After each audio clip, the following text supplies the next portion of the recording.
Buenas tardes a toda la audiencia de Todos los Fuegos por AM 1570 Radio Rebelde. Bueno, aquí estamos. Otro lunes más. Otro lunes más con Javier Rodríguez. Buenas tardes para todos y para todas. Y tenemos a la compañera también que con está ahí. Dayana Álvarez en los controles, la musicalización y bueno, y que funcione la radio. Es un montón, ¿eh? ¿Qué te parece? Si no está ella, acá no arrancamos. Bueno, vamos. Hoy no tenemos muchos comentarios así que hacer, qué sé yo. Pará, ¿querés que comentemos para que... Tenemos que hacer las redes. Claro. Siempre importante. me olvido. Siempre me olvido de las redes.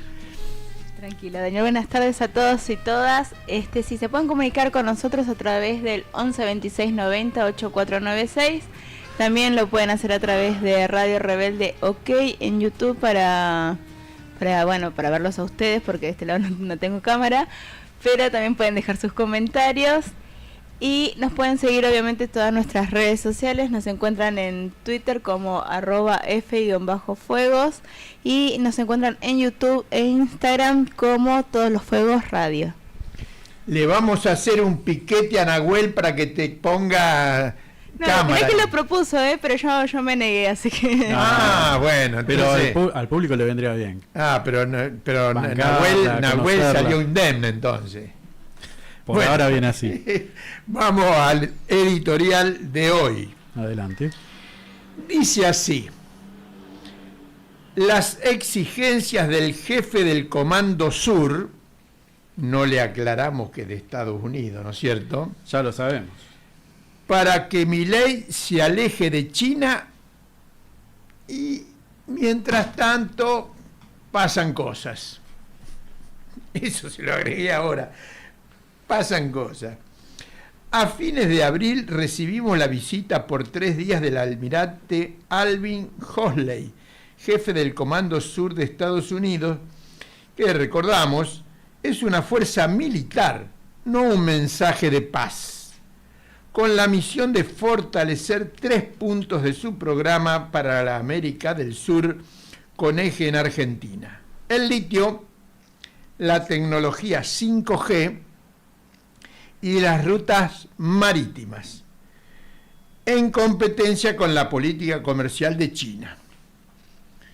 Es la continuidad de los viajes de la generala Laura Richardson, y apenas unos días después de la visita del secretario del Tesoro norteamericano Scott Bessent y del llamado de Kristalina Georgieva, la del fondo bueno, porque viste que dijeron en la época Macri que el fondo ahora era distinto. Ahora es otra cosa. Claro. Ahora sí. Y seguimos en esa línea, ¿no? Son gente buena. Buena con Milei. Llamado de Kristalina Georgieva para que los argentinos respalden a Milei en las elecciones de medio término.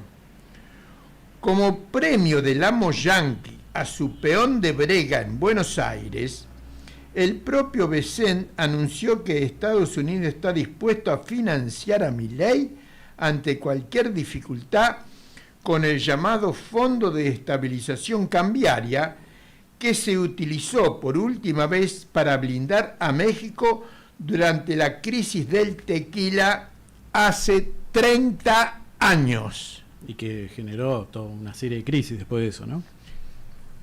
Contundente mensaje del blindaje.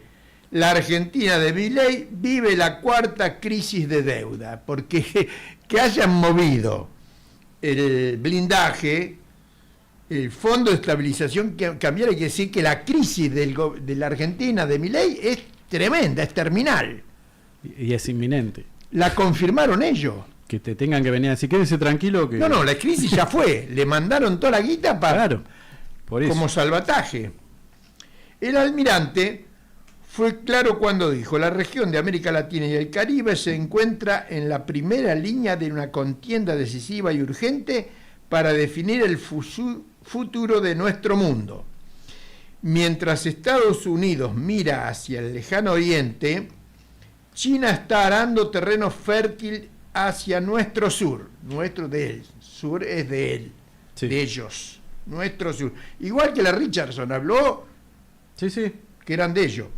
Y en línea con Laura Richardson, agregó que la región concentra el 20% de las reservas mundiales de petróleo, el 25% de sus metales estratégicos, el 30% de su superficie forestal, el 31% de sus zonas pesqueras y el 32% de sus recursos renovables de agua dulce. Por eso reclamó financiamiento para desplegar una estrategia audaz que permita competir con la franja y la ruta de la seda de China, que se afirmó en los últimos años como el mayor socio comercial de Sudamérica. Todo esto dijo el almirante. Gran tipo. Hoseley aseguró en su mensaje al Congreso que la nueva política debe trascender las materias primas y hacer pie tanto en la infraestructura tradicional, rutas, puentes, puertos, como en la nueva infraestructura de electricidad, vehículos, telecomunicaciones y energías renovables. El camino es competir con China en una estrategia de asociación que le devuelva a Estados Unidos el control político sobre Latinoamérica. No vino con eufemismo. No, clarito, explícito. Para eso necesita incrementar la presencia del Comando Sur para enfrentar a China, a Rusia y también a Irán. Pero su gran preocupación es la competencia estratégica con la China liderada por Xi Jinping.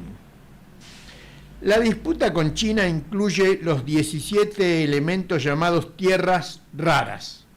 Anduve revisando la tabla periódica. Tierras raras. Van así verticales, no son parejo en número atómico. Ajá.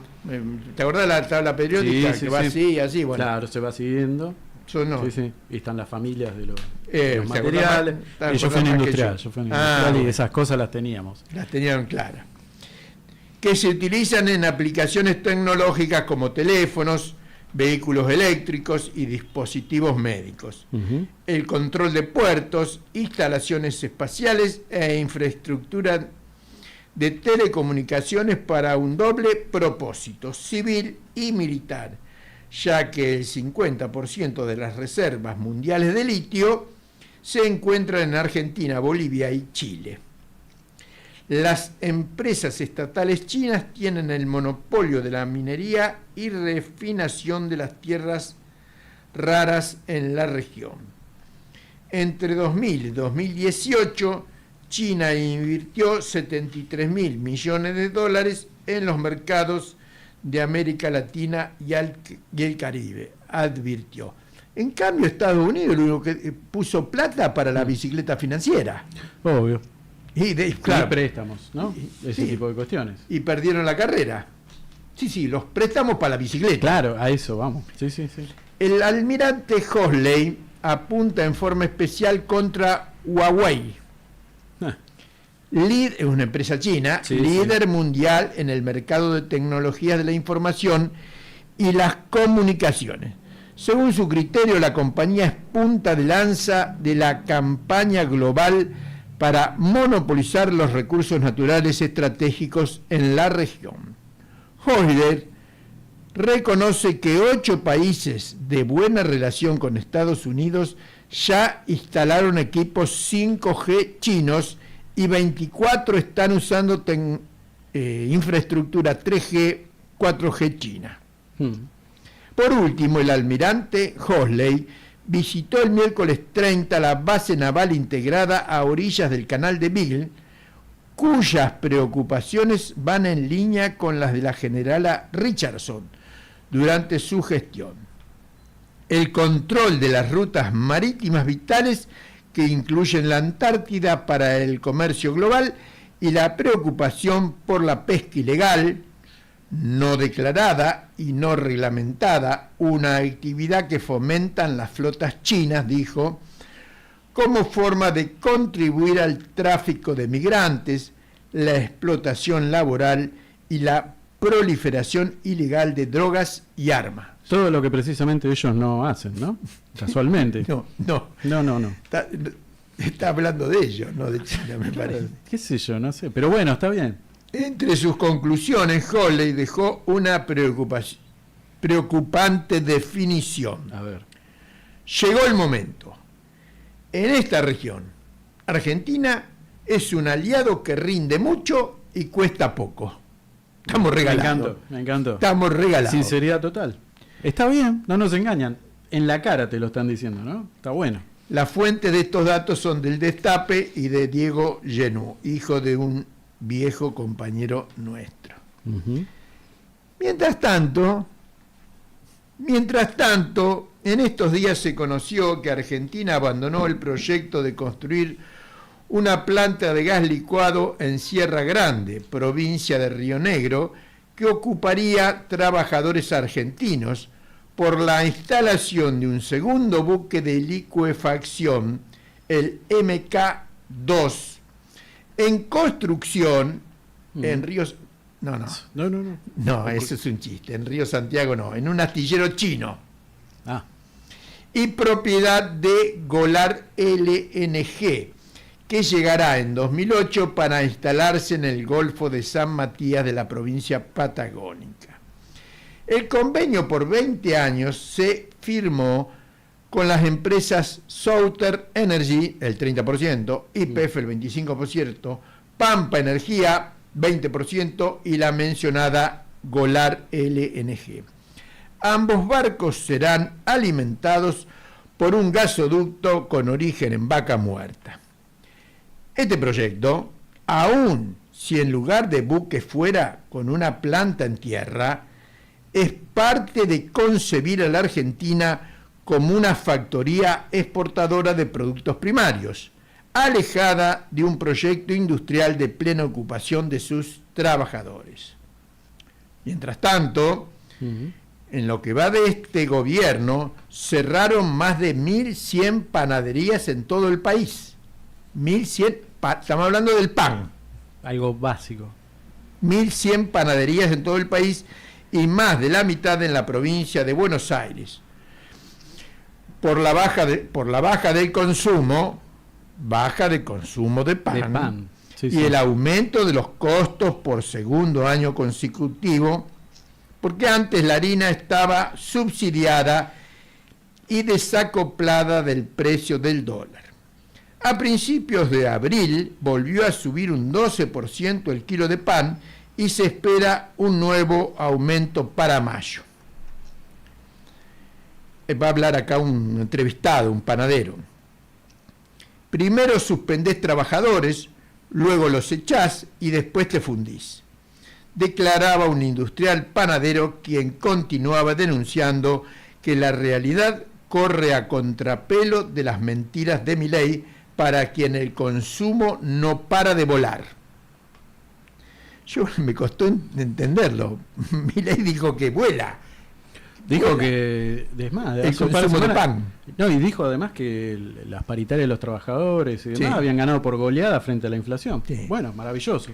Cuando la realidad es que en las panaderías en 2 años tuvimos una baja del 50% en el consumo de pan, y en confitería las ventas cayeron el 78%, la factura. Claro. Y otro, bueno, pero sí. Pero eso es la factura. Masa fina, bueno. También denunció que las panaderías comenzaron a vender pan y facturas del día anterior a mitad de precio, cosa que antes regalaban. Claro, eso era una cuestión marginal. Era la de alguien que estaba sin un mango y pasaba y le decía, ¿me das pan de ayer? Bueno, tomás, te doy lo que regalaban. Ahora lo venden. Increíble. Sí, no es arenga de campaña, es la realidad que está faltando el pan en la mesa de los argentinos. Mientras tanto, hay 2.400.000 personas que tienen más de un empleo, no por entusiasmo laboral, sino por la caída del poder adquisitivo del salario. Este fenómeno viene creciendo desde 2016. El pluriempleo pulverizó la conquista de las 8 de la jornada de 8 horas, lograda en el siglo XIX. Con jornadas que en el cuarto trimestre de 2024, el año pasado, llegaron a 16,8 horas. El cuadro incluye el hecho que el 23% de la población económicamente activa, es decir, 5 millones de personas, buscan trabajo porque no tienen o porque con uno solo no le alcanza para vivir. Con el salario mínimo hoy se compra la mitad que en 2017 y quedó bajo la línea de pobreza.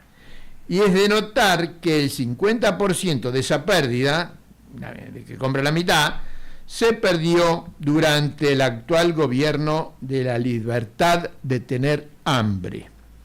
Mientras que en 2024 se sumaron 170.000 nuevos desocupados a los 1.400.000 existentes. Hermoso. El informe del Instituto de Pensamiento y Políticas Públicas que conduce el economista Claudio Lozano concluye: lapidario. La mayor parte del ajuste fue descargado sobre las mujeres que ganan el 26% menos. Sufren más desocupación, más precariedad y más pluriempleo. Las que hemos mencionado son realidades que se suman a las tragedias padecidas por el pueblo argentino, originadas por las políticas de la libertad de Milei. Por lo tanto, la lucha es por terminar con ellas, por medio de las elecciones, por medio de la movilización o por una combinación de ambas formas de lucha, por el fin del gobierno del hambre y la desocupación.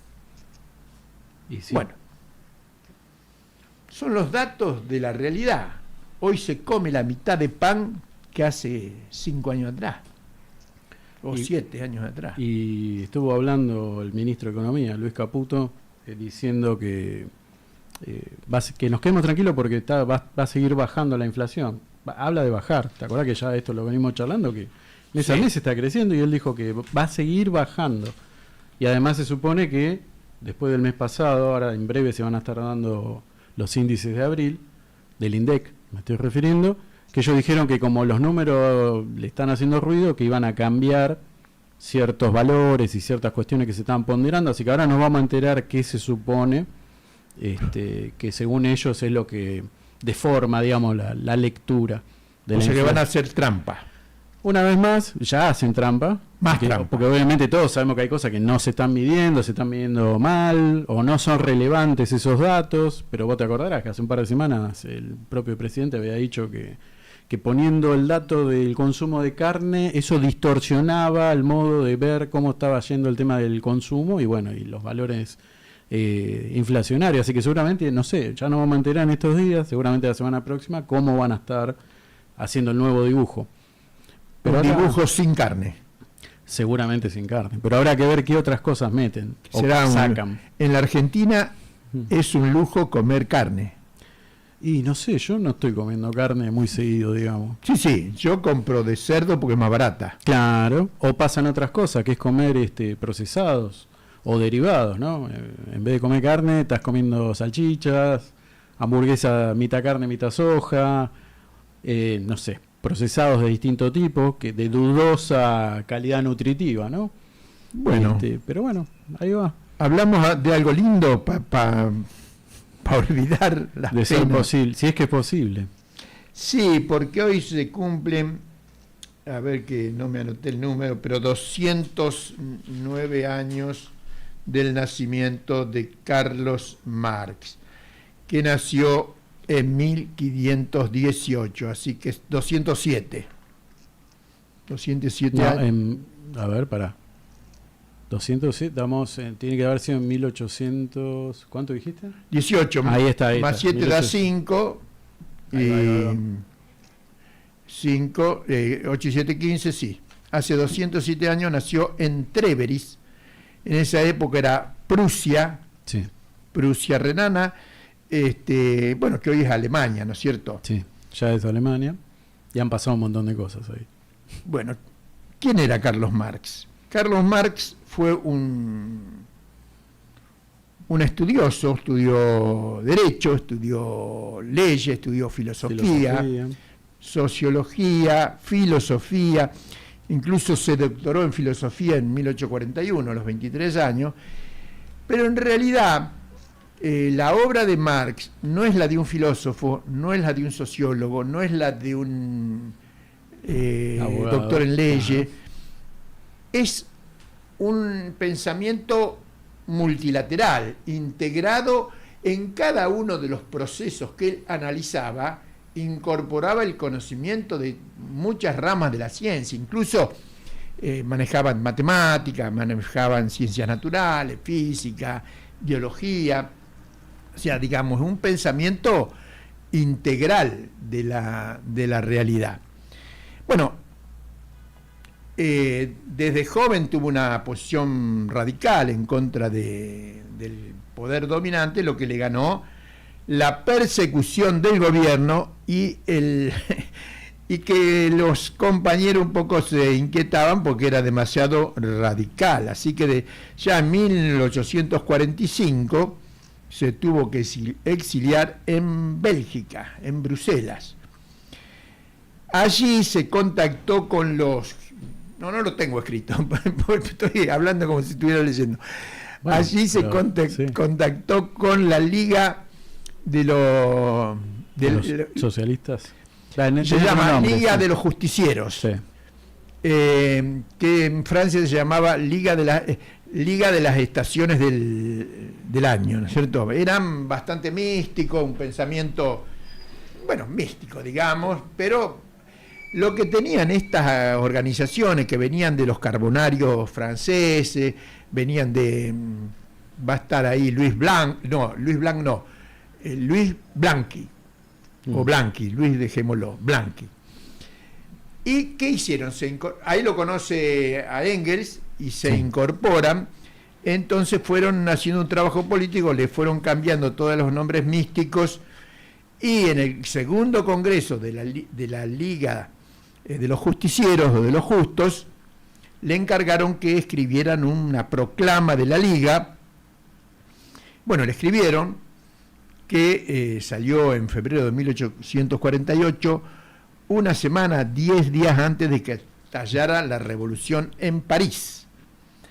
No estaba vinculada con la revolución, pero tenía que ver, porque es no de casualidad, de época, claro. Espíritu de época, sale el manifiesto comunista, que marcó una referencia política histórica que recién en 1871, a partir de 1871, va a tener amplia difusión en Europa y en gran parte del mundo, no solo occidental, sino también en Asia.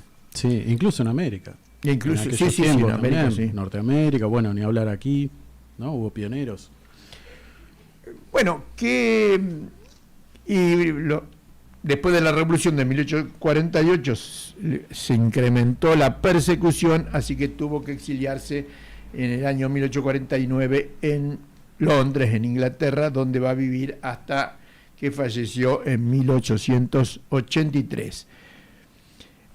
Una cosa me llamó la atención, que es más conocida la fecha de nacimiento que la del fallecimiento, que en general la mayoría de la gente se conoce cuando muere.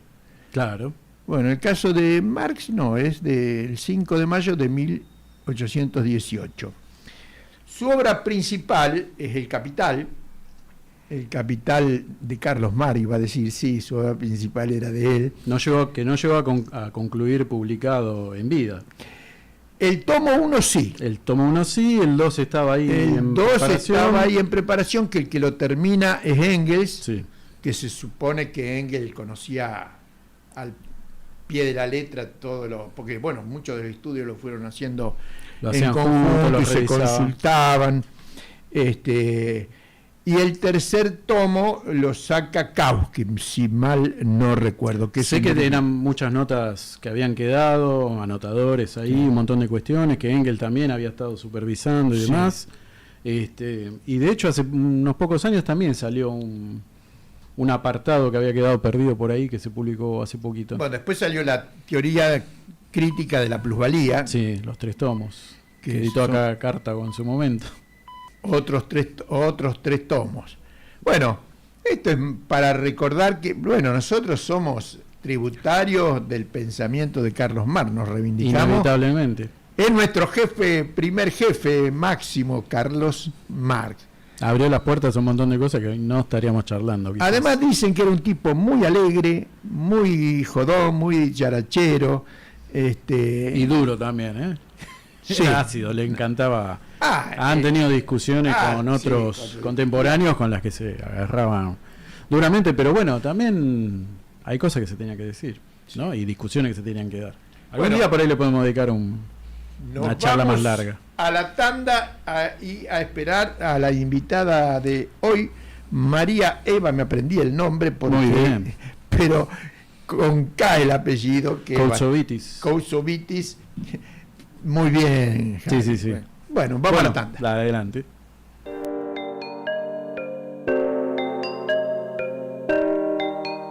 Ahora también en AM 1570.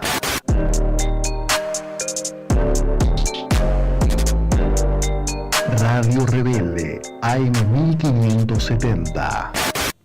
Queridos compañeros y compañeras, que nos une la rebeldía. Entre tanto ataque y agitación les traigo una buena noticia. Ustedes saben que para nosotros no hay nada mejor que un día peronista. Bueno, ahora a la tradición sumaremos otros, los domingos piovanos. Domingos Piovano. Sí, los domingos de 14 a 18. La doctora Piovano, ¿qué decimos? La infectóloga del pueblo. ¿Pudiste conocer a tu sobrino al final? Mi sobrina, sí, muchas gracias. Imaginen, 4 horas de encuentros, información, música, humor, política, salud integral. Secciones que harán historia. La siesta del domingo ya no es un bajón. Domingos Piovano, una nueva tradición. Sumate a la misa. No lo soñé, pero aquí está.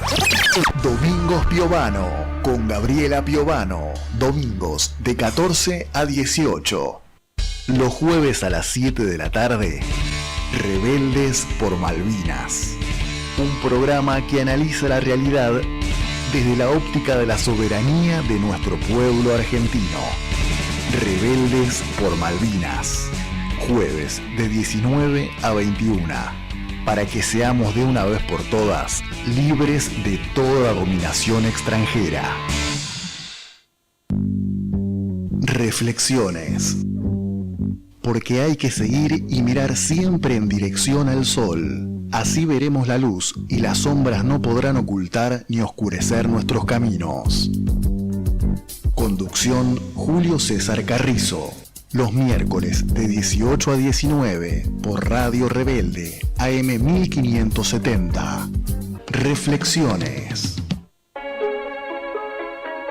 Nace Rebelde Stream. La Rebelde ya no es solo una radio. Ahora es Rebelde Stream, el canal de streaming más compañero.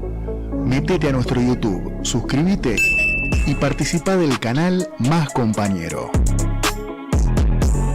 Marcando una línea de periodismo, siendo fieles a lo que pensamos. Rebelde Stream, un medio emblema. Rebelde Stream.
va a llevar la entrevista. Ahí ya estamos, te lo justo. dije. Ahí estamos empezando. ¿Qué tal? Buenas tardes. Justo estábamos charlando porque, bueno, está con nosotros María Eva Koutsovitis, ¿lo pronuncio bien? Perfecto. Bien. ¿Qué es lituano? Es griego. Ah, mirá. Yo pensé que era de ascendencia griega. Mi familia es griega. Mira, bueno. Así que sí, soy nieta de migrantes. Mira. Bueno, todos en la ciudad somos Sí, todos venimos de algún lado. Todos. hijos, nietos o migrantes. Así que esta ciudad se ha construido y toda su riqueza, su hermosa diversidad tiene que ver con eso. Claramente. Y es muy importante, justo en esta oportunidad, el 18 de mayo, el voto migrante, porque más de 500.000 de personas migrantes están habilitadas para votar. Así que eso es muy importante, que las personas migrantes que pelearon mucho por su derecho a votar en la Ciudad de Buenos Aires vayan a votar en estas elecciones legislativas. Bien, que Qué lo bien, tengamos presente los compañeros, las compañeras, los oyentes, las oyentes, ¿no? Porque, bueno, esto es importante.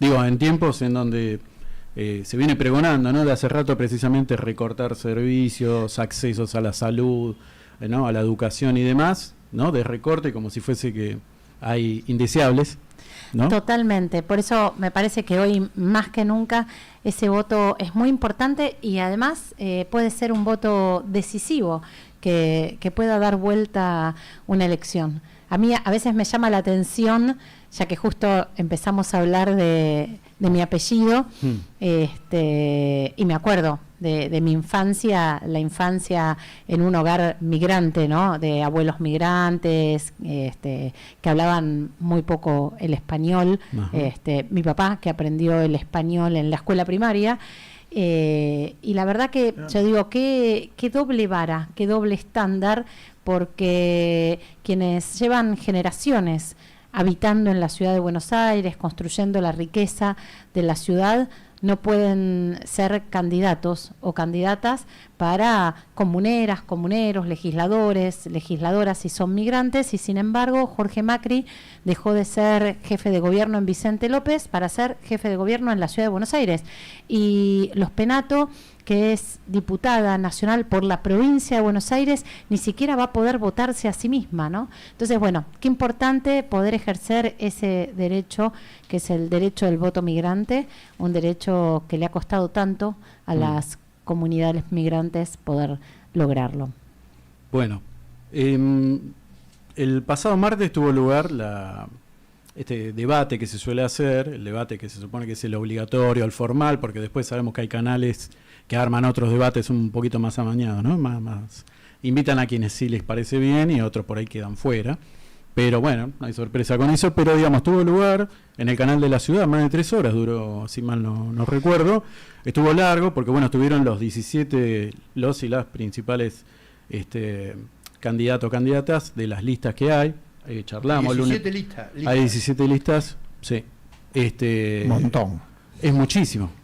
Habla mucho también de lo que pasa en la ciudad, ¿no? Con todo esto. Este es un momento también, ¿no? Como de transición, algo está pasando en la ciudad, para bien o para mal.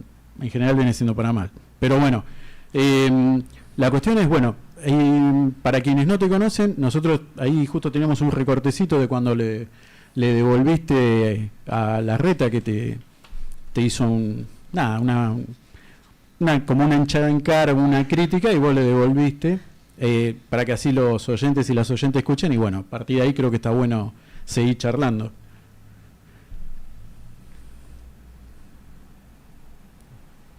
Muchas gracias, candidata. Ahora llega el turno de las preguntas. El primero va a ser Horacio Rodríguez Larreta. Tiene 20 segundos. Tiempo. Eva, no parás de criticar las obras que hice. Te digo, el Paseo del Bajo, el Viaducto Mitre, el Viaducto San Martín, el Belgrano, el Polo Educativo de Mataderos, el Polo Educativo de Lugano, el María Elena Walsh, la Plaza Jusey, las plazas que están sobre la costanera, el Parque Lineal, el Hospital de Lugano, centros de salud. Ni una valorás, una dame. Y la verdad, Larreta, es que estoy bastante alucinada de que quieras volver. La verdad es que sos el responsable del mayor saqueo de la historia de la ciudad de Buenos Aires. Y así como enumeraste muchas obras, yo te voy a enumerar muchas tantas otras. Privatizaste 500 hectáreas de tierras públicas, 150 eran espacios verdes públicos. Vendiste parte del parque de la ciudad, privatizaste el Parque de las Victorias para hacer una cancha de golf. ¿Quién en plena crisis climática pone en venta un parque para hacer un negocio inmobiliario? Bombardeaste con torres la ciudad de Buenos Aires, pusiste a la venta torres en la legislatura para los grandes desarrolladores inmobiliarios, llevaste adelante todo tipo de concesiones de retas, acordémonos de las grúas, por ejemplo. Estallaste el conjunto de los barrios de casas bajas con tu código urbanístico que sancionaste en el 2018, construiste 0 metros de subte, llevaste al mínimo el presupuesto en salud y educación, bajaste los impuestos de los grupos económicos cuando te autopercibías presidente y gastaste miles y miles y miles de millones de pesos en pauta oficial.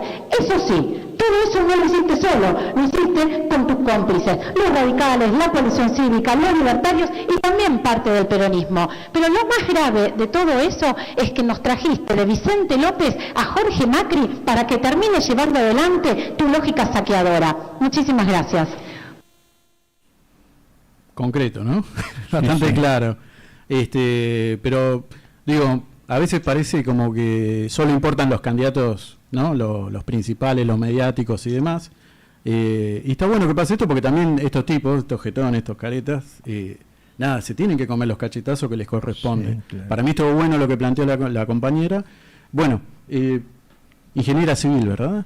Sí, soy ingeniera civil, soy docente universitaria, sí. Soy investigadora en la Facultad de Ingeniería hace más de 20 años. Cátedra de Ingeniería Comunitaria, ¿no?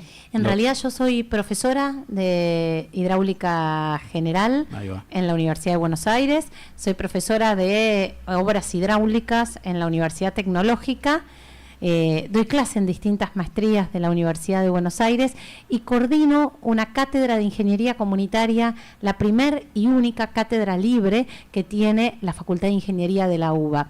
Así que mi tarea es la tarea docente, es la investigación, es por supuesto mi tarea como ingeniera, estudiando hace mucho tiempo los problemas urbanos. Estudiando los problemas urbanos, pero siempre siendo parte de las organizaciones y de los conflictos. Yo creo que es muy importante poder territorializar nuestra práctica política, si no la política termina siendo una maqueta, una selfie, ¿no? Parece que en lugar de ser políticos que quieren transformar la realidad, son turistas que quieren convencernos con algún eslogan. Así que la verdad que yo estoy convencida que la construcción política es colectiva, que esa construcción que es colectiva siempre es situada, por eso es que, bueno, formo parte de diferentes organizaciones y asambleas que hace muchos años venimos defendiendo los derechos de quienes habitan la ciudad. En esa lista, Larreta, me faltaron muchas otras cosas, lo que pasa que, bueno, el debate tiene un tiempo, ¿no? Pero vi que después en tu perfil de Instagram puede ser que le devolviste igual a unas cositas que quedaron pendientes. Me habían quedado unas cosas pendientes. ¿Y cuáles eran esas que quedaron pendientes? Por supuesto que los derechos que no tienen hoy los enfermeros y las enfermeras, por supuesto que el haberle entregado a IRSA para que construya una especie de Dubái Argentina, en donde iba a ser la ciudad deportiva de La Boca, uno de los pulmones verdes más importantes que tiene la ciudad de Buenos Aires y uno de los pocos humedales que aún conserva. Larreta le permitió que en lugar de construir una ciudad deportiva pueda construir torres de 145 metros de altura, es decir que IRSA sin poner un solo ladrillo, su inversión la multiplicó en cientos de miles de miles de miles de miles de miles de miles de veces. La verdad es que y de números sabés, no estás exagerando. Es algo alucinante. No. Entonces, a mí me parece que esa lógica, ¿no?, que Larreta instaló, llevando adelante el saqueo de nuestras tierras públicas, llevando adelante el conjunto de la privatización de los servicios públicos, servicios de muy baja calidad, servicios y concesiones berretas, amañadas, en donde son siempre los mismos. Acá en la Ciudad de Buenos Aires no tenemos empresarios innovadores, osados, arriesgados. No, la verdad es que lo que tenemos es una corporación empresaria que en connivencia con una corporación política viene haciendo enormes negocios, saqueándonos, y como contracara de eso, la verdad que tenemos un cotidiano de mucha precariedad, porque en la Ciudad de Buenos Aires la mitad de las infancias son pobres, con un presupuesto per cápita que duplica la ciudad de Barcelona. 1 de cada 3 porteñas y porteños o es pobre o está en situación de indigencia, y a la mitad le cuesta llegar a fin de mes. Entonces, esos son los problemas de los que tenemos que hablar. La verdad que Larreta regrese, porque en realidad hay olor a pizza en la ciudad, tiene que ver un poco con esta campaña que viene banalizando los problemas de la ciudad. Entonces, tenemos candidatos que de lo único que hablan es que hay que destruir a la izquierda y al kirchnerismo, ¿no? Los Adorni de la vida, los Adorni, los Marra, sí. Etcétera. Tenemos candidatos que ni siquiera se pueden votar, ¿no? Ahí diría yo, los Penato y los Lombardi de la vida, que por supuesto tienen como eje de campaña, porque yo lo he visto al jefe de gobierno plantear en una especie de mesa de situación que le están dando batalla a los trapitos, como si el problema en la Ciudad de Buenos Aires sean los trapitos. Tenemos un problema serio de seguridad en la Ciudad de Buenos Aires que tenemos que abordarlo con la seriedad que amerita el problema, ¿no? Nosotros tenemos que poner sobre la mesa que acá hay mafias que actúan en connivencia con el poder político y por supuesto con la fuerza de seguridad, y esas mafias hay que desarmarlas, y la verdad es que los mismos que son parte de esa estructura mafiosa no están en capacidad de desarmar esas mafias. La realidad es que nosotros a ver tenemos... si entendí bien, los mismos que tienen que desarmar las mafias son los mafiosos. Claro, entonces no vamos a lograrlo.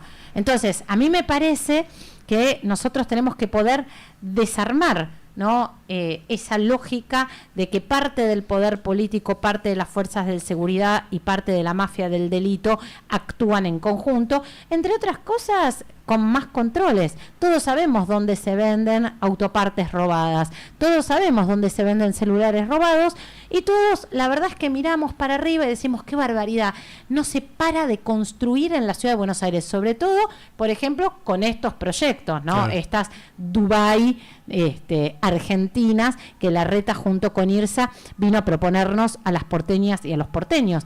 Y cuando uno mira toda esa construcción suntuosa, ¿no? Que parece no detenerse, y la verdad se pregunta, bueno, ¿quiénes van a comprar estas viviendas? Y son viviendas que finalmente no están en venta, no están en alquiler, nunca son ocupadas. Bueno, ahí es donde vemos como parte del dinero del narcotráfico se blanquea a través de este tipo de construcciones, y nos tenemos que preguntar eso, porque a mí me llama la atención que Larreta pida más policías.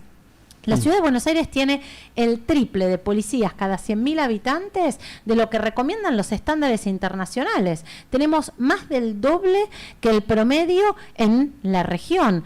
La ciudad está 75% vigilada.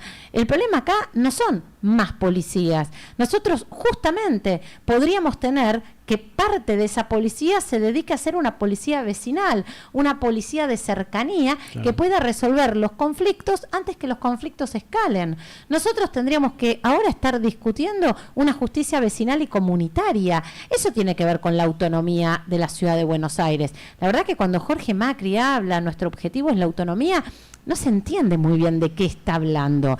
Pero bueno, la verdad que yo creo que hace tiempo que no entendemos muy bien de qué habla Jorge Macri cuando nos muestra en un cartel que prácticamente podemos combinar la línea C con la línea F, fantasma, ¿no? Que no existe, y que el primer ladrillo, si es que va a colocarse algún día, va a suceder dentro de 1 año y medio. Sí, el primer ladrillo, porque es para el año 32, creo que está. Bueno. Pero los cartelitos están por todos lados haciendo el dibujito de cómo es el esquema, ¿no? De Totalmente. Por dónde van a hacer. Entonces, me parece que la discusión en la ciudad no tiene, para mí, ¿no? El nivel de compromiso y de seriedad que ameritan los serios problemas que la ciudad transita: la emergencia habitacional, la emergencia ambiental, la emergencia social y la emergencia de seguridad. La verdad es que yo escucho a candidatos hablar de que, bueno, hay que tener mejores controles con las empresas concesionarias o privatizadas, por ejemplo, Leandro Santoro, y yo la verdad es que no estoy de acuerdo con eso. Yo no estoy de acuerdo con perpetuar los curros de las concesiones y las privatizaciones. Yo creo que la ciudad tiene que recuperar muchas de esas concesiones y muchas de esas privatizaciones. ¿Por qué la ciudad pone toda la estructura y hay un grupo de vivos que hacen enormes negocios y como contraparte nos ofrecen servicios cada vez más precarios? El ejemplo del subte es el ejemplo más emblemático. La red de subtes la construye la ciudad, las estaciones la construye la ciudad, los vagones los compra la ciudad.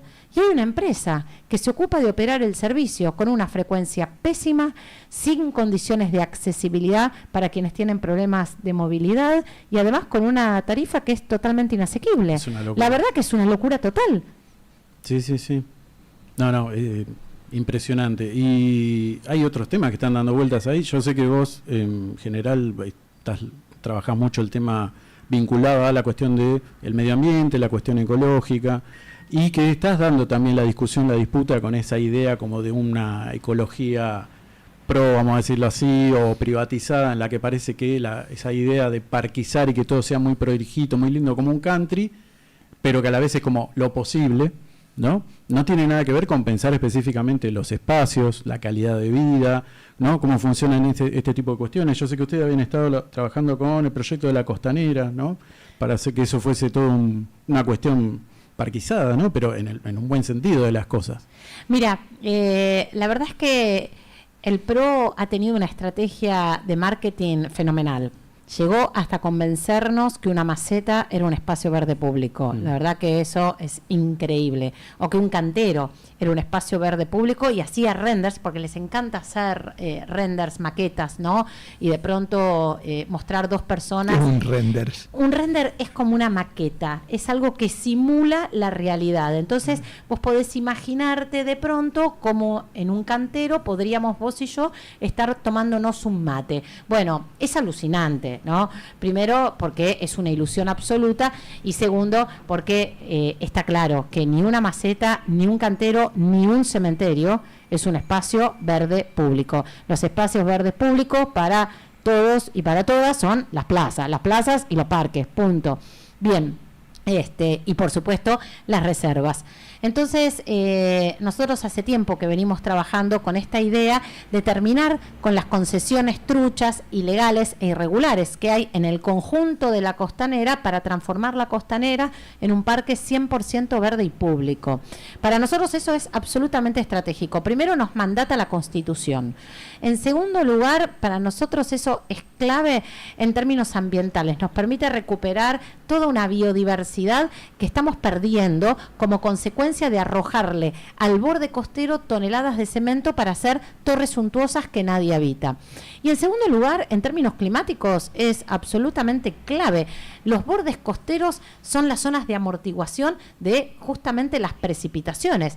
Y a través del borde costero ingresan los vientos frescos, que lo que hacen es mitigar ese efecto de calentamiento acelerado que transita la ciudad de Buenos Aires y del cual, la verdad, ningún dirigente, ninguna dirigenta toma nota. No. La ciudad viene calentándose de manera acelerada y la misma semana que ocurrió la tragedia en Bahía Blanca, seguro que recuerdan que Buenos Aires era irrespirable por las altas temperaturas y por la humedad del aire. Bueno, justamente el haber colocado una muralla de cemento lo que hace es que la temperatura vaya elevándose, que cuando además esa temperatura, ese aire caliente se carga de humedad y eventualmente aparece un frente frío, el agua rápidamente se condense y precipite en grandes volúmenes de agua en muy poco tiempo. Esa fue la tragedia en Bahía Blanca y la verdad que Buenos Aires estaba también en alerta.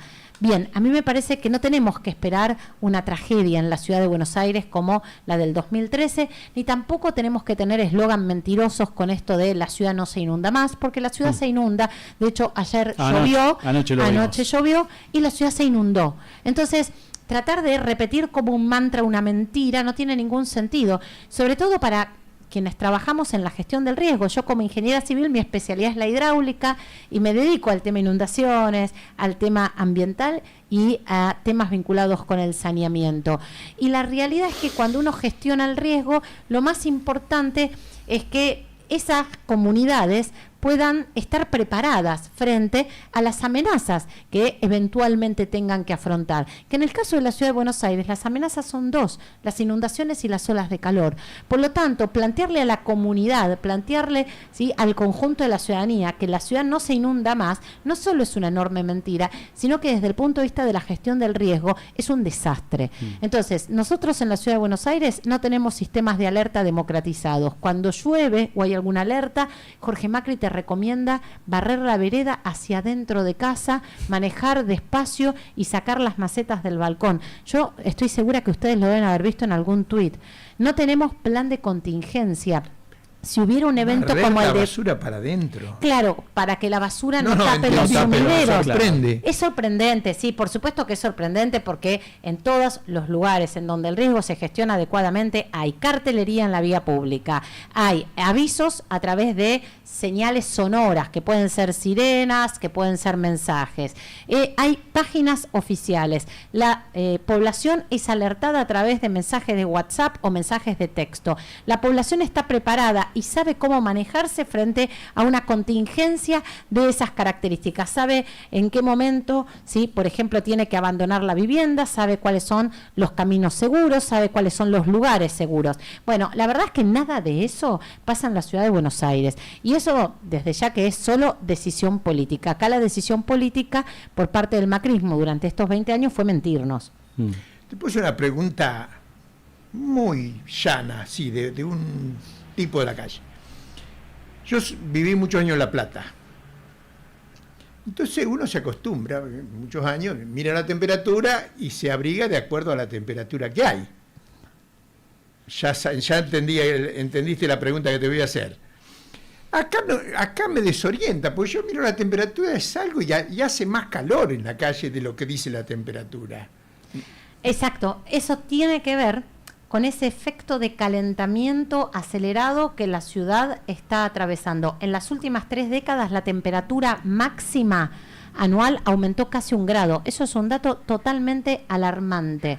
Y eso es como consecuencia de haber construido una muralla entre el río y la ciudad. Porque los vientos frescos, y de ahí el nombre Buenos Aires, son estas torres que son todas esas torres, es todo ese Puerto Madero de punta a punta, ¿no?, que lo que hace es frenar el acceso de esos vientos frescos. Los vientos vienen del río hacia la ciudad, y de ahí el nombre de Buenos Aires, justamente porque esa es la dirección predominante de los vientos, y eso lo que hace es que esos vientos frescos, primero, mitiguen el efecto de calentamiento, y segundo, recambien la calidad de aire que respiramos. Claro. De ahí ese nombre de Buenos Aires. Como consecuencia de haber construido una muralla de cemento entre el río y la ciudad, de haber destruido las superficies verdes públicas, este gobierno privatizó el equivalente a 75 plazas de Mayo de superficie verde pública. ¿Quién, en plena crisis climática, como yo le contestaba a Larreta, vende un parque para hacer un negocio inmobiliario? Absolutamente nadie. Y por supuesto, como consecuencia de haber mutilado el arbolado, las ciudades del mundo están recuperando sus bordes costeros, están desentubando sus arroyos, justamente en el marco de la crisis climática, para poder afrontar las amenazas vinculadas fundamentalmente a inundaciones y a olas de calor. Tremendo, tremendo. Bueno, más que preocupante, no nos sorprende, porque claramente se ha trabajado siempre en esa línea. Lo que primó siempre es el negocio, la venta, ¿no? Buenos Aires la han transformado en el faro de la especulación inmobiliaria. Por eso es que nosotros lo que planteamos es que queremos recuperar Buenos Aires para quienes habitamos la ciudad, y que Buenos Aires sea el faro del buen vivir, el faro del cuidado, el faro de la democracia participativa. La legislatura de la Ciudad de Buenos Aires se ha transformado en una escribanía de negocios, y ahora se transformó en una fábrica de pastas, porque tiene como especialidad los ñoquis. Sí. Desde el 1 de marzo a la fecha no hubo una sola sesión en la legislatura. Bueno, el primer gran ñoqui es Jorge Macri, que no convoca a esa legislatura a discutir absolutamente ningún proyecto. E insisto, en plena emergencia habitacional, ambiental, social y de seguridad.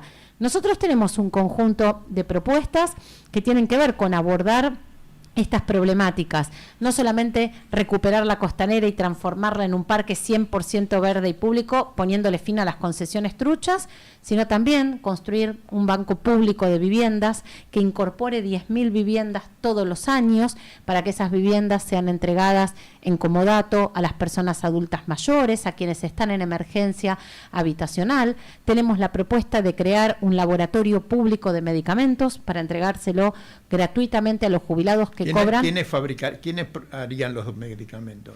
La idea es que sea la ciudad quien pueda llevar adelante un laboratorio público de medicamentos. En la ciudad nosotros tenemos, la verdad, capacidad científico-tecnológica descomunal, desde lo que sería el CONICET hasta la Universidad de Buenos Aires y muchísimos equipos súper especializados, junto con algunos pequeños y medianos laboratorios que por supuesto no pueden hacer muchísima sinergia para lograr esto. Y la verdad que entregarle medicamentos gratuitos a los jubilados que cobran hasta 5 jubilaciones mínimas es absolutamente posible si, por ejemplo, ejecutamos el 100% del presupuesto. Nunca se ejecuta en su totalidad el presupuesto de la ciudad. Se subejecuta. Se subejecuta.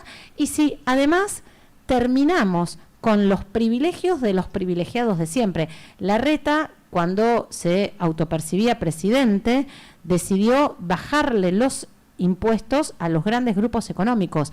Hizo una reducción de la alícuota de ingresos brutos, no a las pymes, no a los comerciantes, sino a los grandes grupos económicos, a las grandes corporaciones económicas, las que se dedican, por ejemplo, al agronegocio, las que se dedican a la megaminería, las que se dedican a la construcción. Nosotros queremos restituir esas alícuotas de ingresos brutos, claro, y esos fondos nos permitirían no solamente llevar adelante estos proyectos, sino, por ejemplo, llevar adelante un proyecto muy lindo que tenemos de escuelas abiertas.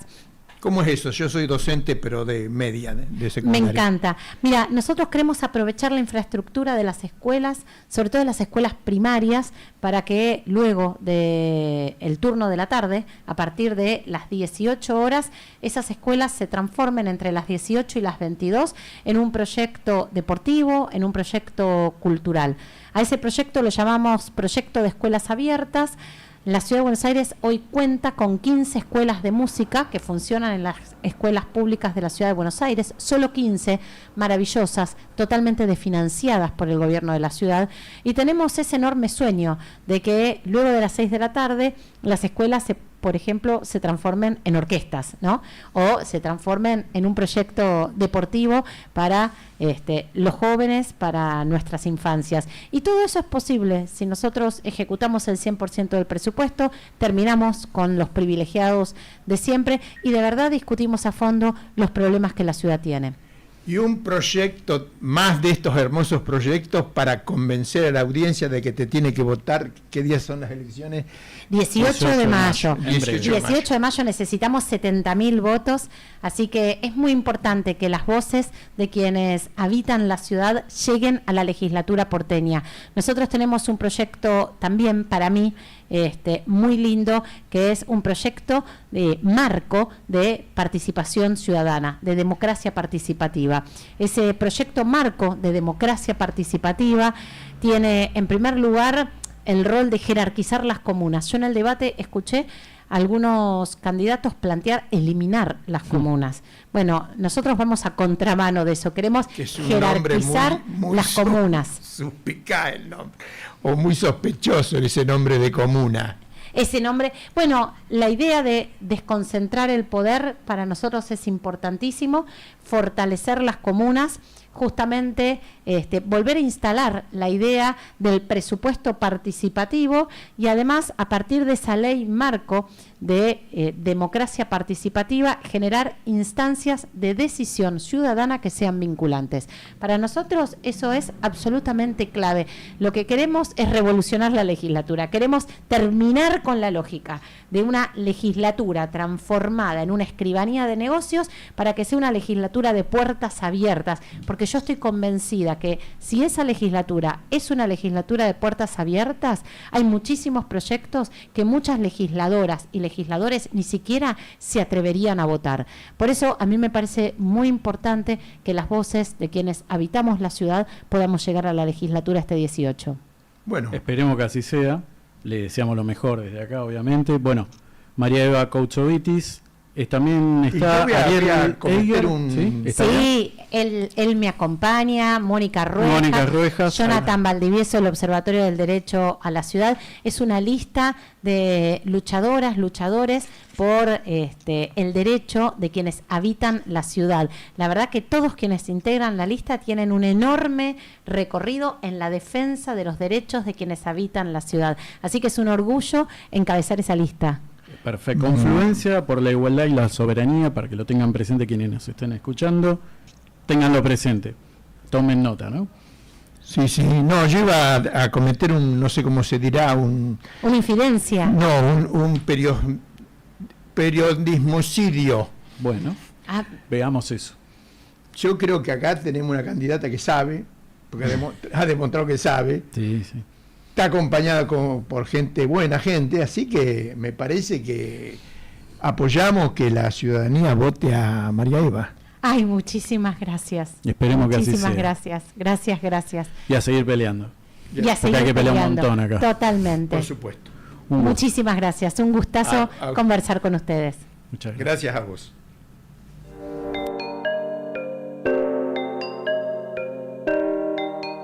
Ahora también en AM 1570.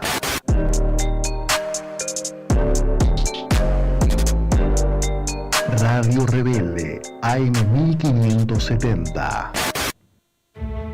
¿Cómo se hizo millonaria la familia Macri? 1982. Estatización de la deuda privada del grupo Macri por parte de Domingo Cavallo durante la dictadura militar. 1989. Contrato entre Mauricio Macri y Juan Carlos Rousselot para la construcción de las cloacas de Morón. 1991. Contrabando de autos de la empresa Sebel, presidida por el señor Mauricio Macri. 1991. El escándalo de Manliva, 1995. Decreto de Domingo Cavallo, que se llamó Decreto Sebel, por el cual se condonaba la deuda de 450 millones de dólares como consecuencia del contrabando que se había hecho. La fuga de capital de las empresas Sideco, Sogma Americana, Correo Argentino, todas del grupo Macri por más de 50 millones de dólares. 2016-17.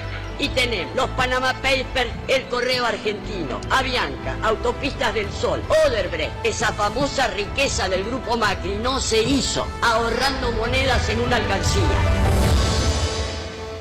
Alcira Argumedo, luchadora indispensable, una rebelde. Y arriba quemando el sol. Nahuel Bianchi y Tomás García te proponen un resumen completamente subjetivo y desorganizado de la semana. Los sábados, desde las 9 y hasta las 11 de la mañana, sigue Y arriba quemando el sol. Y arriba quemando el sol.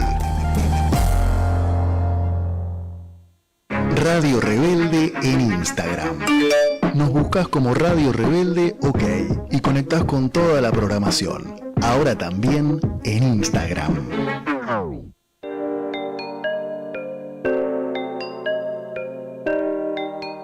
Ahora también en AM 1570.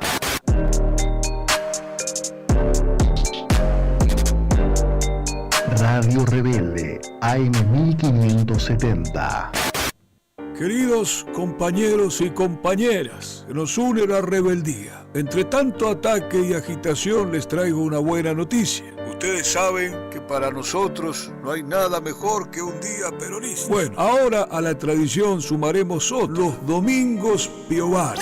Domingos Piovano. Sí, los domingos de 14 a 18. La doctora Piovano, ¿qué decimos? La infectóloga del pueblo. ¿Pudiste conocer a tu sobrino al final? Mi sobrina, sí, muchas gracias. Imaginen, 4 horas de encuentros, información, música, humor, política, salud integral. Secciones que harán historia. La siesta del domingo ya no es un bajón.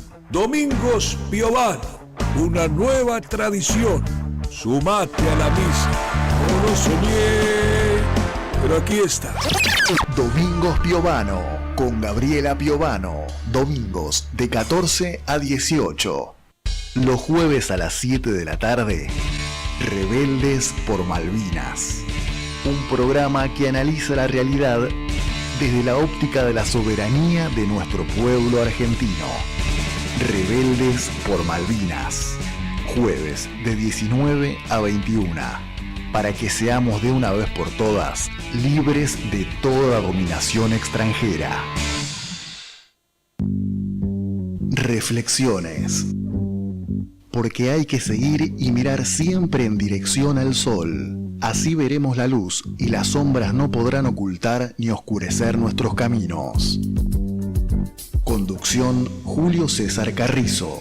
Los miércoles de 18 a 19 por Radio Rebelde, AM 1570.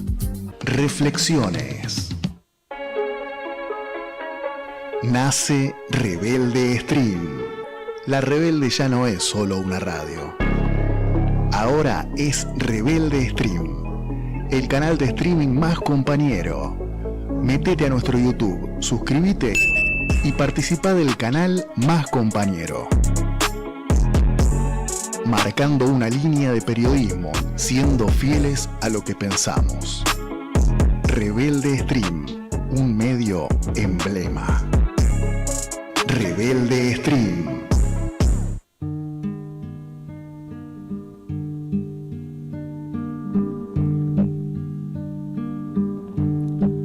Quiero la sombra de un ala,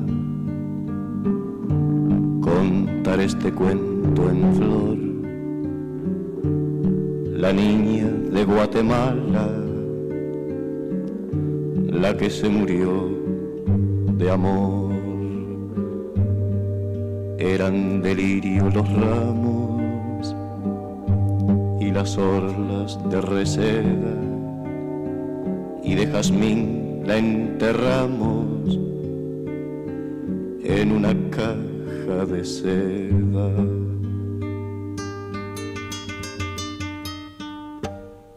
Ella dio al desmemoriar una almohadilla de olor. Él volvió a casar, ella se murió de amor. Iban cargándole en andas obispos y embajadores, detrás iba el pueblo en tandas, todo cargado de flores. Horacio Robelli. Te recibimos. Querido amigo. Te cambiamos un poquito el tema, la línea musical. No sé si te escuchaste la canción con sí, los alemareños cantando le pusieron música a los versos Martí, la niña de Guatemala. La que murió de amor. La niña de Guatemala. José Martí, el poeta, poeta y revolucionario cubano. Poeta y revolucionario. El cubano. Muere en 1898 en la batalla de los Ríos contra la independencia. Por último país que se independizó de España fue Cuba en 1898. Sí. Muere en la batalla de los Ríos, de cara al Cholo. Él decía: no me lleven al oscuro a morir como un traidor. Yo soy bueno y como bueno morí de cara al Cholo. Y exacto, murió de cara al Cholo porque le pegó el balazo en el pecho y lo tiró para atrás del caballo y murió de cara al Cholo. Héroe, estuvo varias veces preso, torturado. Él decía que era lo que pagaba por tratar de ser soberano y libre. Qué ejemplo para un país como el nuestro, donde no tenemos ese ejemplo. Y lo único que vemos es el lacayo del presidente que tenemos. Lo único que vemos es como el capital financiero se esquilma cada vez más, y lo que nos espera, porque lo que nos espera es muchísimo peor todavía, muchísimo peor. ¿Qué nos espera qué nos espera ahora que no nos... Porque ya no nos sorprende nada, pero ¿qué es lo que estamos esperando? ¿O qué es lo que va a venir, mejor dicho? Si el pueblo es tan bruto y tan ignorante que no hace que pierda Milei por escándalo, como debería ser, repudiar, ya fueron bastante tontos en votarlo. Los que lo votaron, jubilados y jóvenes que siguen peor, y jubilados que están peor que en la época anterior, y quienes no se pueden jubilar y que lo votaron, que aprendan la elección y que lo repudien. No, si eso no pasa, estamos perdidos, porque está demostrando que pese a que ha hecho un brutal ajuste, como nunca se vio, ni siquiera Ni Uriburu, mira lo que te digo, ni la dictadura de Uriburu, ni la dictadura militar hizo una muestra de... La dictadura militar se cuidó, masacró gente, tiene 30.000 desaparecidos, masacró comisiones gremiales internas, pero se cuidó muchísimo de provocar el desempleo o de bajar los salarios. Esto no le interesa nada. Echan gente de los trabajos, van por más, vienen por una reforma laboral que está plasmada en una ley, la ley 27742, donde está el RIGI, también está plasmada en... Y es más, una diputada, Romina Díez, le hacen firmar a ella un proyecto encabezado por todo el diputado de La Libertad Avanza, que es peor todavía. La flexibilidad laboral, el ejemplo de ellos es Perú, lo dice Caputo. El ejemplo nuestro es Perú, donde te contratan y si te echan, son todos contratos, si te echan no te pagan indemnización. Era un país que según datos del INDEC, al cuarto trimestre del 2024, o sea, en el 2024, de las 18,600.000 personas que trabajan, o están en edad de trabajar, mejor dicho, solo 4 millones, el 21,5% del total, acceden a un empleo de calidad, a un empleo digno, como asalariado privado. El 21,5%. 4 millones. Estos son datos del INDEC, no estoy inventando, estoy leyendo el INDEC cuarto trimestre del 2024. De las 18,6 millones de personas en edad de trabajar, solo 4 millones, el 21,5% del total, acceden a un empleo de calidad como asalariados privados formales o cuentapropistas profesionales. Hay 6,2 millones que tienen trabajo de baja calidad, los pibes que andan con bicicleta, los que hacen de mozo, lavacoche, y más de 5 millones de personas están fuera del mercado. Por lo tanto, también hay dentro de estos 5 los que estudian, pero muchas veces quieren estudiar, quieren trabajar y no pueden porque no consiguen trabajo. O sea que vos tenés, de los 18.600.000 personas que se consideran, somos 22 millones y medio de la PEA, pero se calcula que hay 3.600.000. 22 millones y medio de la población económicamente activa. 22 Exacto, pero se calcula que trabajadores son 18,6 millones, entre microemprendimientos, empresas, empresarios, etcétera, etcétera. Pero 18,6 millones de personas son los que trabajan, o están en edad de trabajar. O sea que tienen de 14 a 65 años. Y esos 3 millones entre la población económicamente activa y los que trabajan o están en edad de trabajar, ¿qué es lo que hacen esos 3 millones? Y están los empresarios, pequeños empresarios, comerciantes. Uno que tiene un kiosco no lo puede poner dentro de trabajar. Tiene un kiosco, por ahí cobra menos, pero tiene un taxi, pero es dueño del taxi. Una cosa es el peón lo pone dentro de 18,6 millones de personas. Pero el patrón no, el que tiene 3, 4 taxis, aunque él labure como taxista, él tiene 3, 4 taxis, o tiene 2 taxis, siempre propietario del taxi, tiene otro taxi que hace explotar, ya no consideras un trabajador. Ajá.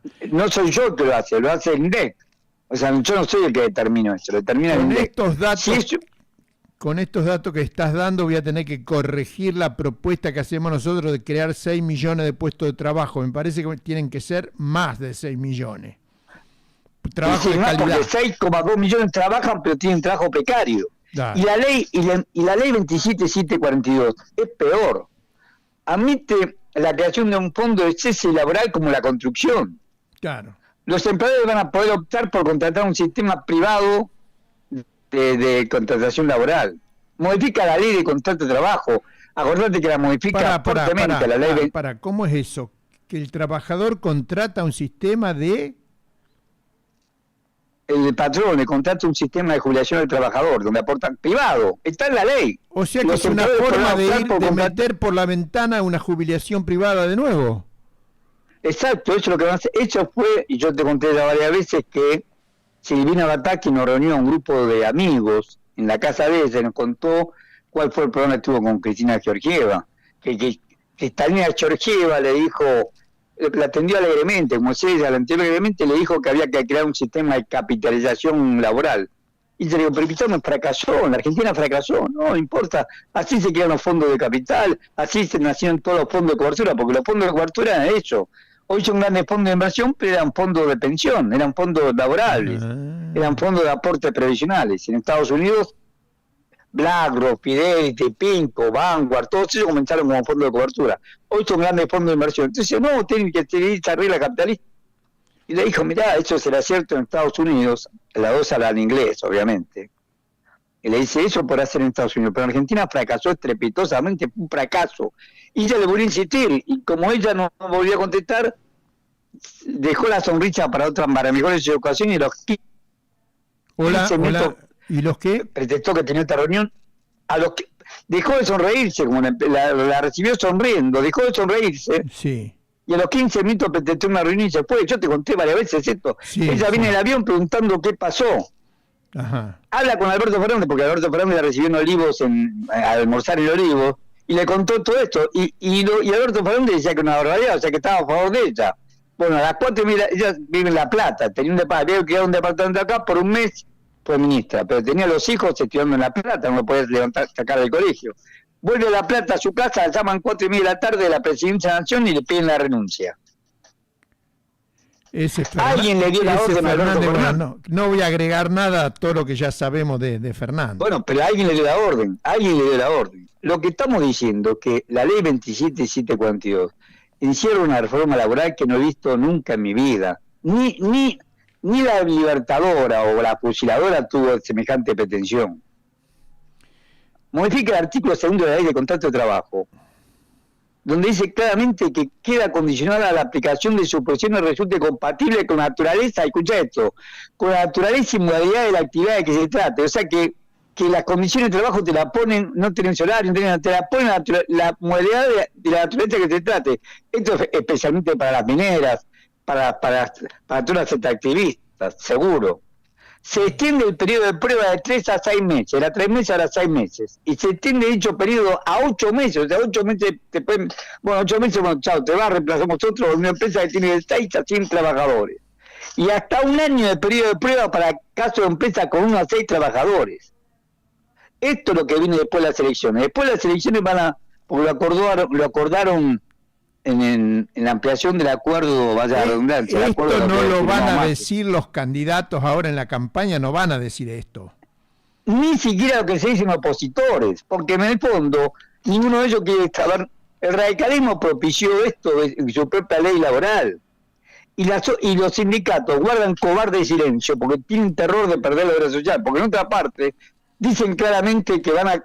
Porque esto es Perú, ellos avanzan sobre el sistema jubilatorio y sobre el tema de las obras sociales, la destrucción de las obras sociales, para que las prepagas se queden con la aspiración y todo el resto quede fuera de la obra social y termine en el hospital público que van a desmantelar, porque por lo que le pagan a los médicos y el personal paramédico no tienen ni siquiera gasa, no tienen nada, o sea que la población la condena si te enfermas te morís. No quieren enfermos, quieren muertos. Destruyen las obras sociales y también a los sindicatos. Por eso los sindicatos nos hacemos tontos. El modelo de ellos es Perú, el modelo peruano, donde han dinamitado montañas enteras sacando cobre, sacando estaño, sacando plomo, sacando oro que tienen menos, pero sacando plata que tienen menos. Por supuesto, no tienen petróleo. Si tuvieran petróleo la hubieran dinamitado toda. Y los trabajadores trabajan en eso, los contratan, los superexplotan y después los echan. El modelo laboral que modelo laboral que tiene es el modelo peruano, lo dice Caputo claramente. El modelo que nosotros seguimos es el de Perú. Es un neoliberalismo estúpido. Las obras sociales, los sindicalistas se van a quedar de brazos cruzados si les cierran o achican o les quitan las obras sociales de algún modo. En la ley 27.742 está planteado claramente que la reconversión de todas las obras sociales. ¿Reconvertirlas en qué? Se convierta en prepaga. En prepagas. En prepagas. Exacto. No, o sea, que van a acuerdo de ellos. Lo que van a hacer, se me ocurre, porque si no se van a quedar de brazo cruzado, es que van a ser socios de las prepagas. Van a ser socios capitalistas de las prepagas. Ya lo son. En el caso de un PCN, tiene acuerdo con empresas privadas que son prepagas. Un PCN tiene la obra social Accord y hace acuerdo con prepagas. Hay estudios que te hacen un PCN con prepagas. Y tienen que pagar un canon. Sí. Ya la tienen. Ya tienen. Varias. La idea de las obras sociales es destruirla y que pasen al sector de prepagas. Y la idea del sistema previsional es un fondo como tiene la construcción, el servicio Gerardo Martínez lo propició, un fondo donde cada trabajador aporta para su jubilación. Porque como son empresas, tenés una pública. Desempleo, sí, que tienen los trabajadores. No te estoy escuchando bien, Dani. No, estoy repitiendo lo que decís, la libreta de desempleo que tienen los obreros de la construcción. Exactamente. O sea, ellos tienen ya, es el estilo, es el modelo peruano. Flexibilidad laboral, periodo de prueba hasta 1 año. Después van a entender más, o siempre periodo de prueba. El aporte previsional te lo tienen que hacer vos, la obra social te la tienen que hacer vos. Y termina los pibes que trabajan con la bicicletita todo el tiempo, haciendo pedidos ya, todas esas cosas, no tiene oración, no tiene nada. No, déjame que te diga una cosa, porque yo entiendo que mucha gente está confundida, equivocada, hay gente reaccionaria, pero yo le achaco más responsabilidad a la dirigencia y a gran parte de la militancia que no hemos podido, aunque algunos hemos intentado, pero la mayoría no lo ha hecho, no se ha construido un proyecto del cual el pueblo argentino se sienta que representado como para solucionar los problemas, generar trabajo, generar buenos ingresos, condiciones de trabajo dignas. Acá recién estuvimos entrevistando una candidata a legisladora de la ciudad. No han ofrecido una ciudad vivible donde, bueno, no hay, es un país en retroceso y en descomposición y no hay dirigencia que le ofrezca algo mejor al pueblo. ¿O existe eso? Ninguno se anima a hablar de esos temas. No, por supuesto, existe, ¿sabes quién? En algunos sectores minoritarios, sin izquierda. Por ejemplo, en la ciudad, la gente de Vanina Biasi, no sé el apellido de la arquitecta, ella no sé qué está en el grupo que está con Lozano. Ingeniera, a ella entrevistamos recién. Kousevitsi, ingeniera hidráulica y ambiental. Perdón.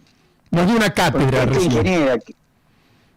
Esta ingeniera y Vanina Biasi son los que se oponen a esta aberración. Los demás guardan cobarde silencio. Bueno. Cobarde silencio, ni tocan el tema. Como si ellos no fueran trabajadores. En realidad ellos no son trabajadores. Como si los trabajadores no fueran lo más importante. El único que se puede oponer a este modelo vendepatria, a este modelo que va contra nuestra soberanía, son los trabajadores. Eso seguro. Los únicos que se pueden oponer por número y por peso en la economía y porque pueden impulsar un modelo distinto a este modelo de precarización laboral y extractivista son los trabajadores. ¿Quién les habla? En el caso de la ciudad de Buenos Aires, son las únicas 2 candidatas que le hablan a los trabajadores y dicen, tu problema es y esto no te lo van a arreglar, al contrario, te van a perjudicar más. Horacio, en 2 minutos, el RIGI, ¿cómo está la situación del RIGI? ¿Se cae el RIGI? No, el RIGI goza buena salud. Se demora porque los dólares se han atrasado, pero ya tienen, no solamente tienen dos, el proyecto de que iba a ser Petronas, que Milei lo dinamitó, lo van a hacer las empresas privadas. Entonces ya tienen aprobado uno que se llama Oleoducto Sur, o sea, Vaca Muerta Oleoducto Sur, por así ya se lo conoce. MMOS Sociedad Anónima, es un oleoducto de 437 kilómetros, 6 tanques de almacenamiento de terminal marítima para exportación de petróleo crudo, eso lo han aprobado, son por 2.486 millones de dólares. Y en otra parte escuché bien, exportar petróleo crudo. El petróleo crudo, sí, al 5º año no tiene obligación de pagar derechos de exportación. Más primarización de la economía que eso no puede haber. Petróleo crudo. Ese Vaca Muerta hay tanto. Está YPF, que la preside Horacio Marín, que es un hombre del grupo Techín, 35 años trabajando para Techín. Antes de ser presidente de YPF Sociedad Anónima, Horacio Marín era el gerente general de Petrol, que es la petrolera de Techín. Vista Energía Argentina, que es un pool petrolero que preside Miguel Galullo, pero que los financian los capitales de Manhattan. Pampa Energía, que es Midland, pero detrás está BlackRock y está Joseph Lewis. Pan American, que es PAE, que es Bulgeroni con la British Petroleum. Chevron, que es la empresa más grande petrolera de Estados Unidos. Plus Petrol, que es la familia de Di Rodríguez Rey.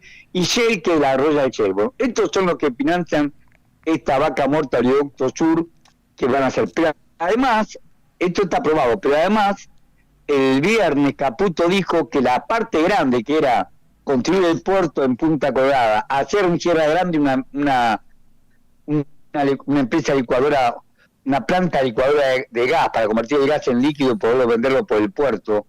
Van a hacer ese gasoducto, para ello a este oleoducto otros 437 kilómetros por hora de gasoducto con planta licuadora en Sierra Grande. Te agrego una. Sí. No se va a construir esa planta de licuefacción de gas porque van a sustituirla por un barco que están construyendo en astilleros chinos que va a venir acá en el 2028. Ni siquiera esa primarización, peor todavía lo que van a hacer. Un barco que te lo trae hoy y se lo lleva mañana. Pero viste que Estados Unidos se opone a que China participe. Entonces, por eso, el viernes, no está ni siquiera en los papeles. Yo estoy anunciando, de esto no son vos, porque Caputo es un gran mentiroso, pero el viernes contó que por 7.000 millones de dólares, o sea, que complementarían, porque esa obra la iba a hacer Petronas, complementaría esta nueva licitación. Dijo solamente que las empresas están detrás, son las mismas que están, obviamente, está de Vaca Muerta al Oleoducto Sur, que son las que nombramos. Pero no dijo más nada, que yo lo anunció, entre bombos y platillos que entraban 7.000 millones de dólares. Pero puede ser que tenga razón vos y que te hace una mentira más de Caputo a la que nos tiene acostumbrados. Pero Caputo dijo esto el viernes 2 de mayo, cuando terminaba el día.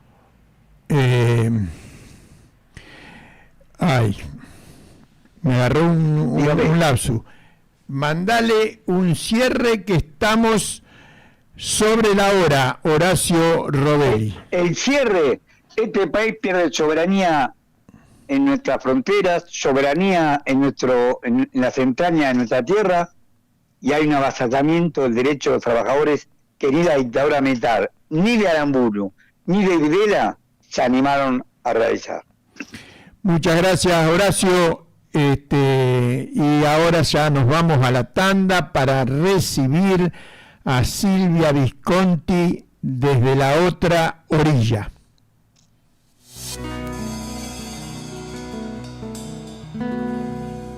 Radio Rebelde. Se dice de mí. La Rebelde es un lugar de esos que siempre marca un camino, marca una línea, nos recuerda que se puede trabajar siendo muy fieles a lo que pensamos y que eso no hay que soltarlo. Así que felicitaciones por eso, un gran abrazo. Yo soy así. Los números de Perón, el Perón económico. Hay una economía peronista, que no es keynesiana, ni liberal, ni marxista, ni ortodoxa, ni heterodoxa. Tampoco es un rejunte de la antipatria pirata para robar. Es peronista. Los números de Perón, con la conducción de Omar Seijo. Escúchalo los viernes a las 13 en Radio Rebelde. Soberanía.ar, tercera temporada. Un programa del Movimiento Federal por la Soberanía Nacional, luchando por la segunda y definitiva independencia. 90 buques mercantes, 20 de guerra, 20 de guerra. Por el recupero de nuestros ríos y puertos, del control de la pesca marítima, del lago escondido, de nuestras queridas Malvinas, de nuestros recursos naturales. Sociedad civil y un Estado-nación fuerte en sólido vínculo con los pueblos y naciones de la patria grande. Todos los lunes de 20 a 21. Idea y producción general Santiago Ernesto Ali Bruyú. Conducción rotativa Josefina Centurión, Alicia Muzio, Ana María Gómez, Carlos Hardwick, Tomás Pérez Bodria, Héctor Francia, Roberto Lopresti, Héctor Lino Castro y Rubén Oscar Busot. Algunos siguen creyendo en esto. Lo que tenemos que hacer es bajar los costos. Bajar los costos y los salarios son un costo más. Bajar los costos y los salarios son un costo más. O ahora, peor aún, en esto. ¡Amo! ¡Amo ser el topper dentro del Estado! ¡Soy el que destruye el Estado desde adentro! E incluso en esto otro. No somos superiores moralmente, somos superiores estéticamente, somos mejores en todo. Y les duele, no pueden, tuvieron que bajar la nota. Están perdiendo la batalla cultural, los zurdos de mierda. Por primera vez se ven acorralados los zurdos de mierda. Pero el odio, el fascismo, la mentira y la crueldad no pueden durar por mucho tiempo en nuestro país, porque la única verdad es la realidad. La excepción a la regla. Periodismo político sindical. Sábados, 14 horas, Radio Rebelde. Conducción, Pablo Yumato. Nace Rebelde Stream. La Rebelde ya no es solo una radio. Ahora es Rebelde Stream, el canal de streaming más compañero. Métete a nuestro YouTube, suscríbete y participa del canal más compañero. Marcando una línea de periodismo, siendo fieles a lo que pensamos. Rebelde Stream, un medio emblema.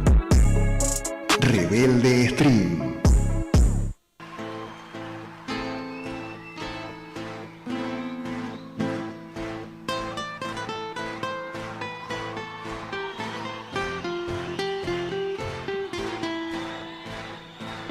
En el aire, en el fuego, en el vendaval, en la lluvia que cae sobre la ciudad. En el gesto cansado de desaliento, en el puño cerrado. Bueno, entramos en la última media hora de Todos los Fuegos por AM 1750 Radio Rebelde, con las dos orillas de Silvia Visconti. Silvia, te digo que el sábado a la noche el escritor Alberto Silva, la murga uruguaya, estoy rodeado de la cultura y el calor humano uruguayo. Bueno, qué lindo. Buenas tardes, Daniel. Sí, a mí me pasaron unas fotos en las que estás tú y bueno, y también la gente de la murga. Y todavía no he hablado con Alberto, que también me había comentado, pero bueno, cuando regrese, que supongo que debe estar por regresar, seguro que me voy a conectar con él también. Me regaló su libro, tiene un montón de libros, me regaló que presentaba el sábado. Y sí, yo como estoy, no me avivé de llevarle la historia del PRT, me parece que correspondía que le llevara ese libro. Bueno, no importa, porque cuando yo ande por allí, que en cualquier momento voy a andar por ahí. Pero me parece que me lo das y yo Marcelo debe tener alguno. Bueno, vamos a ver. Bueno. Pero si no está firmado, no vale. Ah, bueno. Bueno, Daniel. No, hablando de firmado, me va a tener que traducir porque no entiendo nada la letra. ¿La letra de Alberto? Sí. Ah, bueno, te traduzco. Pero seguro que es bueno. Viste que mi otra profesión, además de la historiadora, es correctora. Así que me acostumbré a leer las letras difíciles de los médicos, por ejemplo. Así que gran mérito. No, y la de Alberto además la conozco bien porque yo generalmente he corregido muchos de sus libros, incluso ese que él te regaló. Bien. Bueno, Daniel, hoy el espacio a dos orillas es especial porque, bueno, surgió de un mensaje de un oyente que nos acercó un video sobre Haroldo Conti recordándonos su figura y su desaparición un 5 de mayo de 1976, hace 49 años. Y bueno, esa comunicación de ese oyente nos estimuló para buscar y recorrer un poco la vida y la obra de este escritor argentino, que nació en Chacabuco, provincia de Buenos Aires, también en mayo, un día patrio, 25 de mayo de 1925. Su mamá, Petronila Lombardi, y su padre, Pedro Conti, que es interesante porque su padre era vendedor ambulante y fue fundador del Partido Peronista en su pueblo. Y a él le debe Conti, según él mismo relata, su pasión de escritor, porque según contaba, su padre siempre fue un gran cuentero, un hombre de pueblo que cuenta y cuenta cosas con la gente del pueblo, del lugar. Y dice textualmente Conti que a veces la gente de pueblo que no tiene otra cosa que hacer, pero mi padre, que era un viajante, un tendero ambulante, y yo salía a recorrer el campo con él y se encontraba con la gente y antes de venderle nada se ponía a charlar y contar cosas. Y así recibí ese hábito de contar oralmente. Conti cuenta que así que heredó de su papá el placer de las historias, de los relatos, pero también heredó de él seguramente ese gusto por los caminos, porque bueno, en realidad en sus relatos y en sus cuentos se genera un clima en el que no hay esos grandes impactos, esos grandes deslumbramientos, ¿no? Esos grandes sucesos, sino que gran parte de su literatura lo que hay es una forma de construir, diríamos, tramas narrativas que transcurren en lugares y espacios como los pueblos de provincia, los ríos, los andenes del ferrocarril, los caminos, y cuyos protagonistas son personas comunes, niños, vagos, delincuentes, ancianos, marginados, gente del pueblo.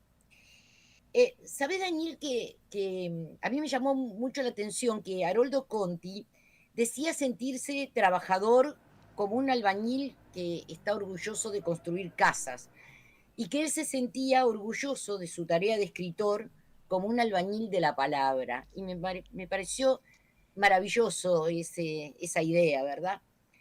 Y desde su infancia, él tuvo ese particular interés por las historias de vidas anónimas, digamos, por los relatos de aventuras pueblerinas.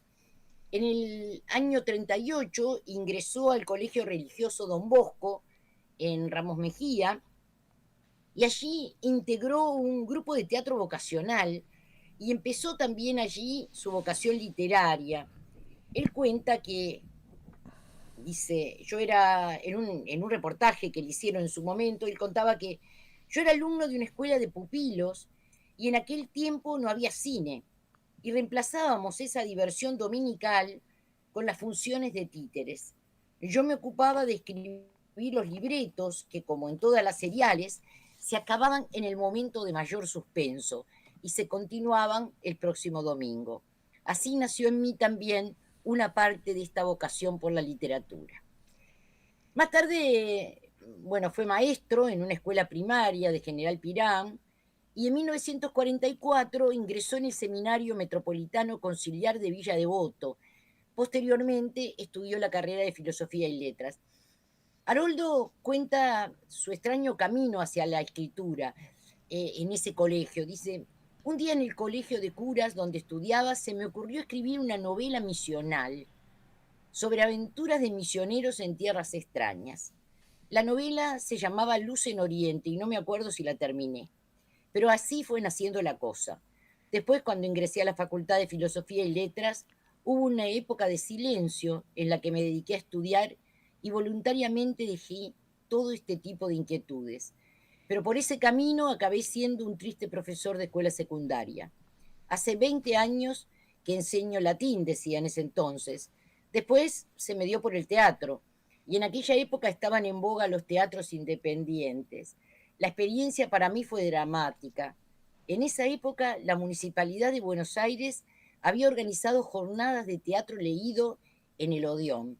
Se seleccionaban obras de autores noveles y se leían al público. Lo lamentable era que el público estaba constituido por aquellos que habían sido rechazados en el concurso. En cuanto los actores comenzaban con el parlamento, los del público que estaban con una bronca negra se levantaban y empezaban a despotricar contra la obra. Y eso fue lo que me pasó a mí, y me borré para siempre del teatro. Por aquellos años conocí el Delta, uno de los metejones de mi vida. Me dediqué a construir un barco, me fui metiendo muy adentro de un determinado mundo, fui conociendo a la gente de la costa, los isleños, la gente de los barcos, y con toda naturalidad, mientras construía ese barco, surgió mi novela Sudeste. Así empezó todo.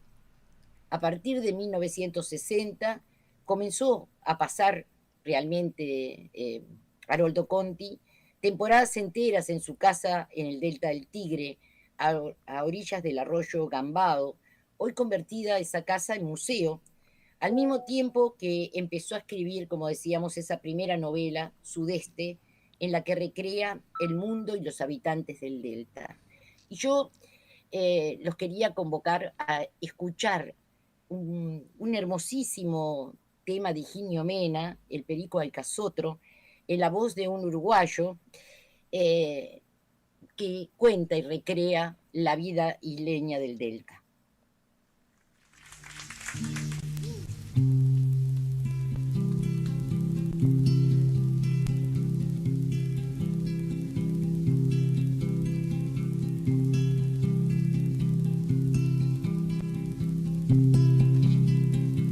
Hay una casa allá entre la arboleda, a donde vive el perico Alcazotro, navegando sobre 7 pilares, la acorralan despacio los agostos.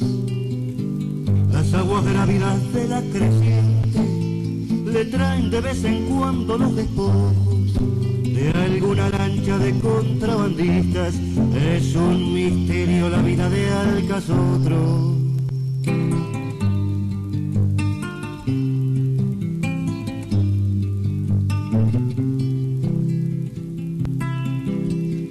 Ya se lo puede ver calafateando, andar la embarcación por los canales, con la espátula haciendo maravillas, la pipa entre la boca desdentada y la camisa manchada de aceite y la ansiedad mordida por los vientos. Racha de eternidad son sus silencios, hacha de un sol bestial mata en su cara.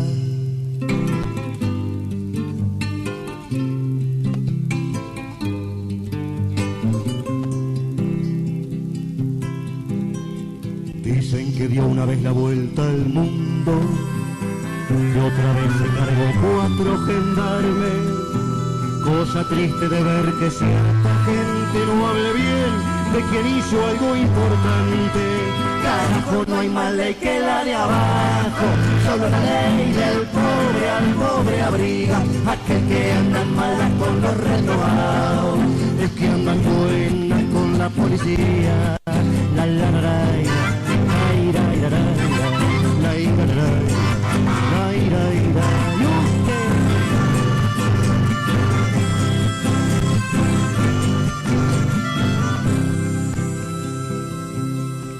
Cuando el Tano le da la verdulera,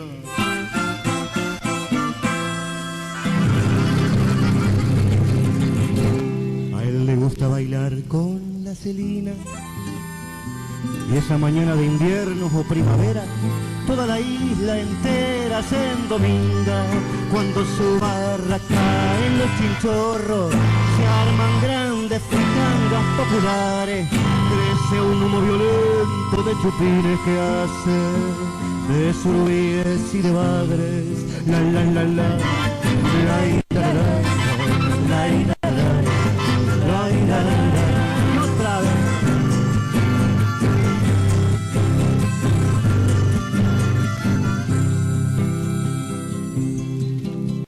Tarde apagado ya su sol de noche, se duerme entre sus gatos y sus perros, y su casa navega intensamente como nave de sombra en los rosales.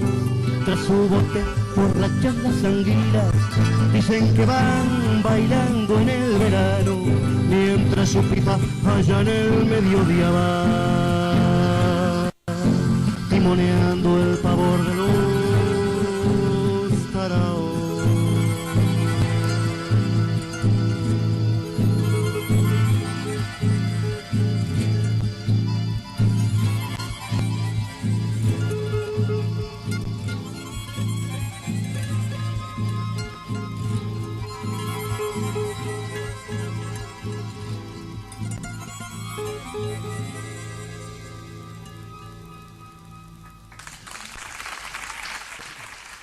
Me encanta ese tema y me encanta pensar en el Haroldo Conti, amador del río, que fue uno de sus lugares en el mundo, y que él desnuda su paisaje, por ejemplo, en un poema que se llama precisamente El río, un poema del año 71, que dice: los hombres de alguna manera tratamos de construir monumentos eternos, nos aferramos a cosas.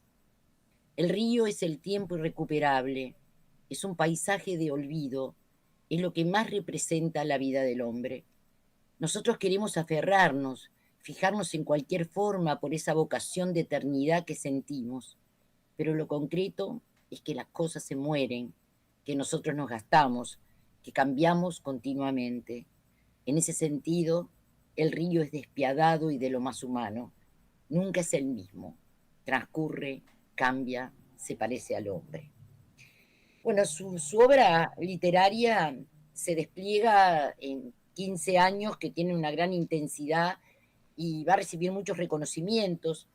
Su cuento La causa fue premiado por la revista Times en el 60, obtuvo el premio Fabril por su novela Sudeste en 1962.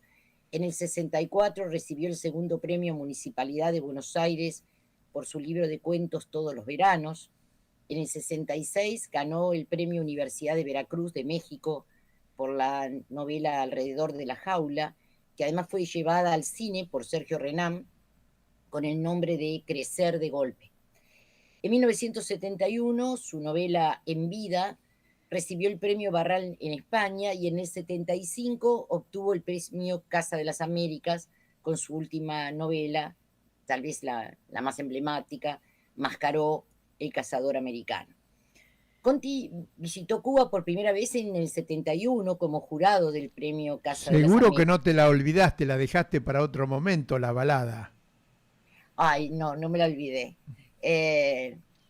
Solo que esa no tuvo premio, por eso no la nombré, porque aquí estaba nombrando la de los premios, pero la balada del Álamo siempre me pareció una obra maravillosa, y la tengo entre las que guardo, viste, esas obras que uno guarda en el corazón. Bueno, esa es una de esas obras. En realidad, cuando él visitó Cuba como jurado del premio Casa de las Américas, en realidad fue un gran cambio para él, a nivel personal y también en su escritura, porque la revolución lo va a marcar, y un tiempo después comenzó a militar políticamente en el Partido Revolucionario de los Trabajadores, en el PRT, y en el Frente Antiimperialista por el Socialismo, FAS. En 1972 hay un hecho importante: él recibe la beca Guggenheim y él renuncia a ella con una carta que es una carta emblemática, y en una parte de esa carta él dice: no soy un hombre de fortuna, como tampoco lo son la mayoría de mis compañeros, porque en Latinoamérica ser escritor es casi sinónimo de ser pobre. Pero me parece inaceptable postularme para un beneficio que proviene del sistema al que critico y combato, y que por otra parte, y eso es lo más grave, de alguna manera me complica con él. No reniego que en el orden personal habría significado una gran oportunidad para mí, ni critico a quienes, careciendo inclusive de las oportunidades que yo tuve, aceptaron esta beca. Yo entiendo que no puedo hacerlo, y que mi gran oportunidad en este momento es América, su pueblo, su lucha, la enseñanza y el camino que nos señalara el comandante Ernesto Che Guevara. Conti tuvo una vida muy intensa, fue además de uno de los mayores escritores argentinos, fue periodista, colaboró por ejemplo en la revista Crisis, fue piloto civil de avión, fue seminarista, navegante, nadador de aguas abiertas, guionista de cine, participando como tal en el largometraje La muerte de Sebastián Arache y su pobre entierro, una película de Nicolás Sarkis, y como asistente de dirección en la película La bestia debe morir. Fue también docente de filosofía y docente de latín, director teatral aficionado, como ya vimos, asociado a una pequeña empresa de transporte que se funde enseguida, y empleado bancario en el Banco Nación de Olivos. Como tripulante del Atlantic, hizo varios viajes a Brasil, y en 1965 permaneció algunos meses en Uruguay. Este dato yo no lo sabía, tras naufragar en sus costas durante uno de esos viajes por la costa brasileña. Durante esos meses hizo amistad con algunos pescadores del puerto de La Paloma y allí descubrió un mundo de trotamundos y marineros de quienes se hizo muy amigo y serían luego convertidos en personajes de su novela Mascaró. Su intensa labor literaria se vio interrumpida pocos días antes de cumplir 51 años. La madrugada del 5 de mayo de 1976, en plena dictadura cívico-militar, un grupo de tareas lo secuestró en su hogar en la ciudad de Buenos Aires. Fue secuestrado por un grupo de tareas del Batallón 601 de Inteligencia del Ejército. Se supo y está probado judicialmente que estuvo detenido desaparecido en el Vesubio, bajo el comando del primer cuerpo del Ejército. Según testimonios de los sobrevivientes, en ese centro clandestino estuvieron también secuestrados con Conti el cineasta Raimundo Gleiser y el escritor y autor del Eternauta Héctor Germán Oesterheld, entre otros.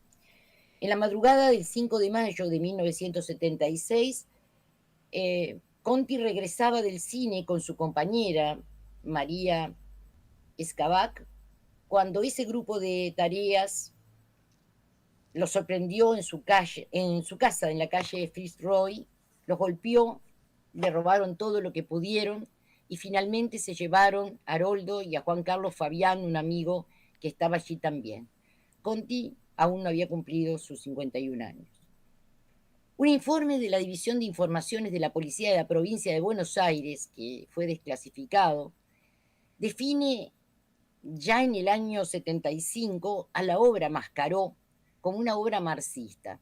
El informe, que lleva el número 83.864 de la CIDE, acusaba con certera crítica.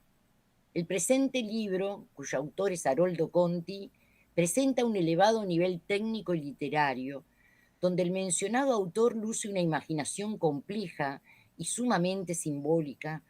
Como se dijo en un principio, la novela es muy simbólica, contada además en tono épico, no definida en sus términos, pero con significados que dan lugar a pensar en su orientación marxista, y fue apoyada por la editorial Casa de las Américas de La Habana, Cuba. En el 2008 se va a estrenar un documental que habla de Haroldo Conti, Homo Aviator, protagonizada por Darío Grandinetti en su honor, y que uno puede mirar. Yo la estuve mirando el otro día porque no conocía esta película. Y también se inauguró ese año el Centro Cultural Arnoldo Conti en el espacio Memoria y Derechos Humanos, la ex-ESMA. Un año más tarde, mediante un convenio entre los municipios del Tigre y Chacabucos, se convirtió su casa del Delta, una casa que él había adquirido en 1975, en museo. Haroldo Conti desapareció un día como hoy, hace 49 años. Su cuerpo nunca fue encontrado, pero nos dejó su obra que lo rescata de cualquier olvido. Porque, como decía él mismo, yo no escribo la historia, sino las historias de la gente, de los hombres concretos. Escribo para rescatar hechos, para rescatarme a mí mismo. Podría decirles más. Creo que toda mi obra es una obsesiva lucha contra el tiempo, contra el olvido de los seres y las cosas. Uno siente que envejece, que se va, y quiere que algunas cosas, de alguna manera, permanezcan. Es una cuestión, diríamos, metafísica, y determina todo lo que escribo. Una vida de eterno caminante, acunándose en esas aguas del delta, naufragando, volviendo a la tierra, para reconocer aquel álamo, Carolina, del que vos hablabas, escribiendo en latín y dejando sobre el escritorio de su casa esa frase: este es mi lugar de combate y de aquí no me moverán. Triste, solo y manso, Haroldo vive al ritmo del río que corre sin apuro, dice Eduardo Galeano. Cuando llega la violencia, le sube de a poco, como crece suavemente el agua, pero que se cuiden los hijos de puta. La corriente, alzada, arranca árboles y casas lo he visto investir y le conozco las furias. ¿Cuántos naufragios sufrió mi hermano Haroldo, además de aquel que le rompió el barco contra las costas de Brasil? ¿Cuántas veces creyó descubrir en la bruma la perdida nave azul? ¿Cuántas veces se reventó contra las rocas para que escribe mi hermano Haroldo, si no es para salvarse y salvar lo que merece ser salvado? Los pescadores van y vienen por el Paraná. ¿Qué aventuras prometen o devuelven, hermano Haroldo, el río Barroso y la alta mar? ¿Encontrarás lo que venís persiguiendo un mediodía cualquiera en el centro de las aguas o en el centro del cielo? ¿O has descubierto ya que tu navío imposible viaja por los caminos del jodido mundo? Es dura la travesía, hermano. Andar duele. Al final del recorrido no está la eternidad, sino nosotros. No te detengas, no te vayas a caer, que te andamos precisando. El río se vuelca en la gran vertiente y moja, y abraza las islas solitarias. Así nos dan tus palabras agua y calorcito. Así, como dice Galeano, realmente las obras de Haroldo nos dan agua y calorcito. Iba a contar una breve anécdota, pero después de esta síntesis biográfica que has hecho vos, me parece que no hace falta decir que Haroldo era un hombre sencillo de la vida cotidiana. Manuel Gallero me decía que lo conoció y seguramente militó con él, que era un militante de hacer las tareas, digamos, de cargar los paquetones, de llevar de acá para allá, de que no era el escritor. Pero como escritor estaba integrado a un proyecto de una radio, creo que si no era el director le pegan el palo, de una radio clandestina que estaba por sacar el ERP.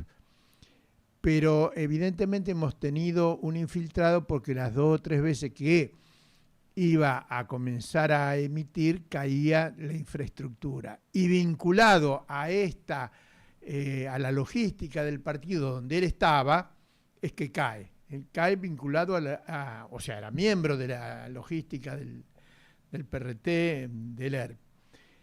Le voy a hacer llegar esta hermosa visión que has dado de Haroldo a su hijo Marcelo, que siento que somos amigos, y a su nieto, que lo conocí por teléfono, que si no se llama así lo rebautizo como Julián. Un nieto, porque me parece que es Julián, pero bueno, si no, no importa, es el nieto, así que va a llegar directamente a la familia. Bueno, un honor, va a ser un honor. Bueno, Silvia, como siempre, por algo te ganarás los elogios de la audiencia. Muchas gracias por tu intervención acá, como siempre, en todos los fuegos a través de A Dos Orillas. Bueno, y hasta el lunes entonces, hasta el próximo. Hasta el lunes 12 de mayo, se viene, ya pasamos el 1 de mayo, se viene el 25 de mayo y muchas otras cosas que tenemos que recordar. Hasta el próximo lunes.